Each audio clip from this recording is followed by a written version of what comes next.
بسم الله الرحمن الرحیم. سلامونه او نیکې هیلې ګرانو زده کوونکو. هیله ده چې روغ او جوړ اوسئ. د مونږه د ننني دویم درس ته د څلورم ټولګي ریاضي مضمون ته ښه راغلاست. نن بیا هم یو ځل د تاسو په چوپړ کې دلته یم. لومړی د تاسو د ښوونکي د کورونو ښوونکي زینب حمید د تاسو سره نن ورځ درس هم مخته وړي چې د څوم صنف دی د څلورم ټولګی د تاسو د لومړني لوست د څلورم ټولګي ریاضي مضمون چې د عددونو د مقامي قیمتونو پیاوړي کول تر 100,000 پورې و. تاسو په خپل تیر درس کې لومړنۍ برخه وپیژندله او ولوستل. نو نن د خپل دویمه برخه چې عنوان یې فعالیتونه دي، یعنې د موږ د تیرې برخې درس په ادامه کې چې تاسو په کتابونو کې بعضې فعالیتونه ذکر شوي دي هغه به سره یو ځای کار کوو. نو تاسو د کتاب د عنوان د دویم مخ او د عنوان نوم مو فعالیتونه دي. نو راځئ چې ټول سره بیا هم یو ځای د خپل نننی درس د تیر درس په ادامه کې شروع کړو.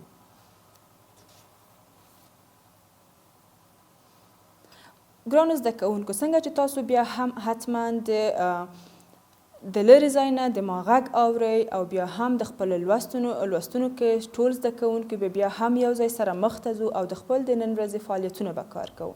که چیرته تاسو خپل کتاب د ځانه سره لرئ نو بیا هم باید تاسو خپلې کتابچې ولرئ او پنسلونه ولرئ، ځکه چې موږ به هم یو ځای خپل سوالونه کاروو.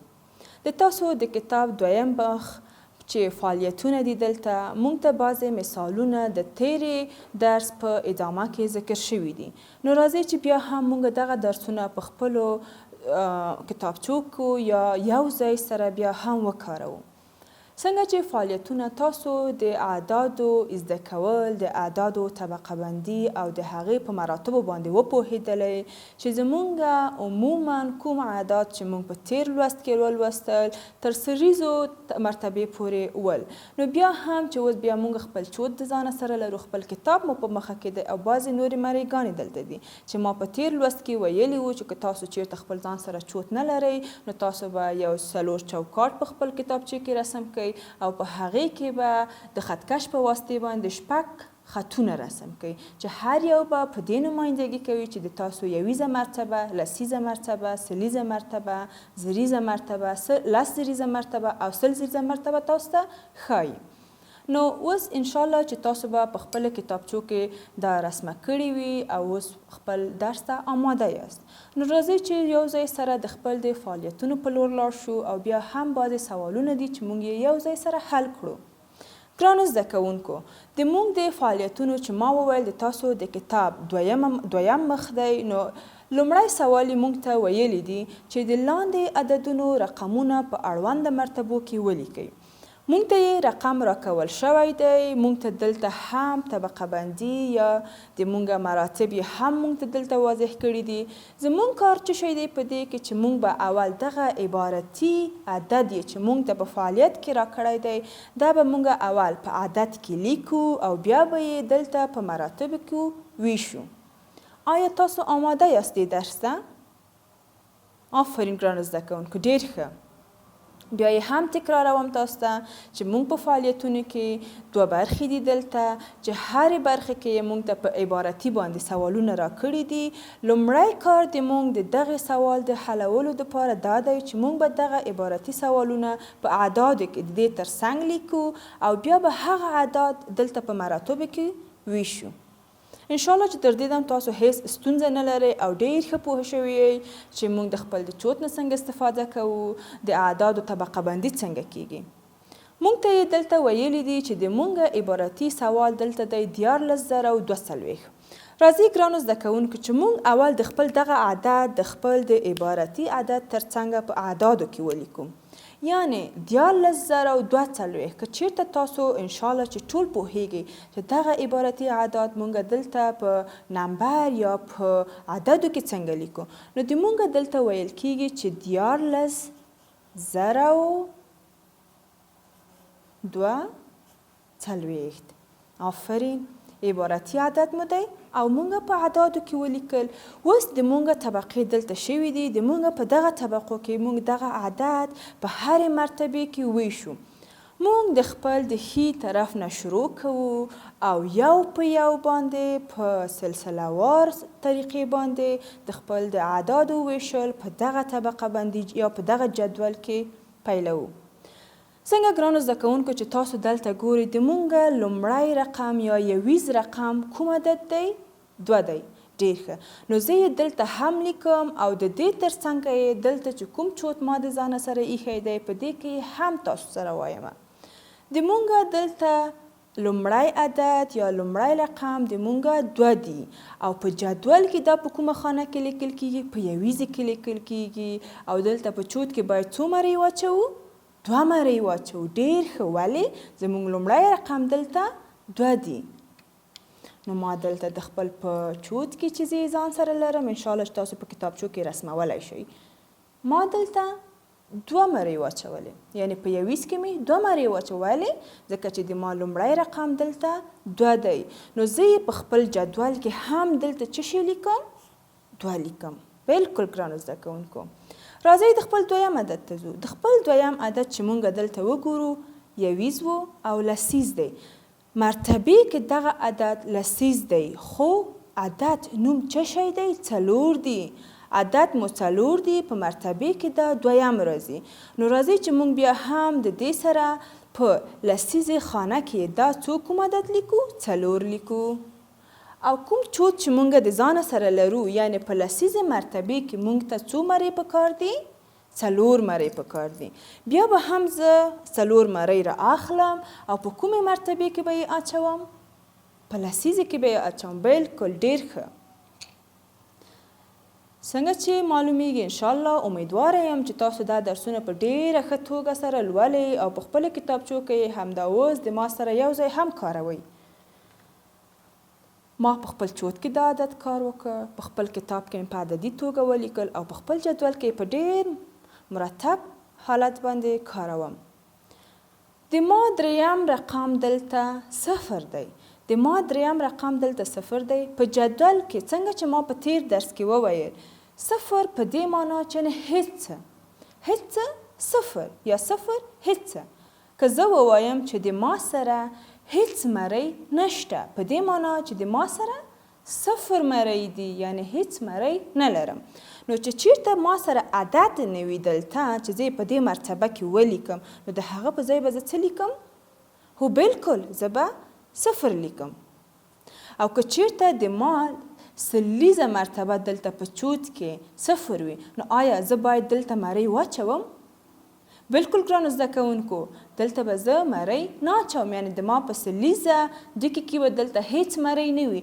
هیڅ به په دې معنا وي چې 0 مرۍ دي دلته یعنې هیڅ وجود نه لري.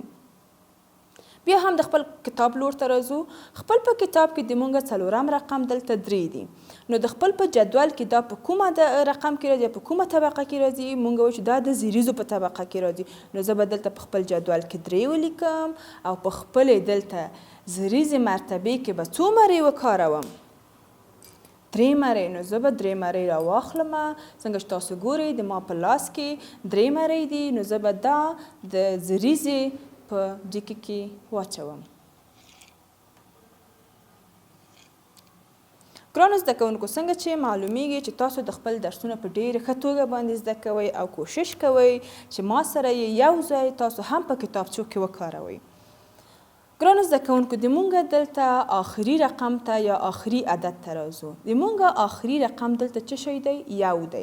نو راشو د جدول په لور باندې د زیریز طبقه مو دلته ډکه کړه. نو اوس د 10 زیریزو نوبت دی. د 10 زیریزو نوبت که موږ په عدد کې وګورو دلته کوم عدد دی؟ 1 دی. نو زه یې دلته لیکم او دلته چې کوم چوت د ما سره دی په 10 زیریزو ډکې کې به زه څو مرۍ دلته اچوم؟ 1 مرۍ اچوم ځکه چې د ما عدد دلته 1 دی.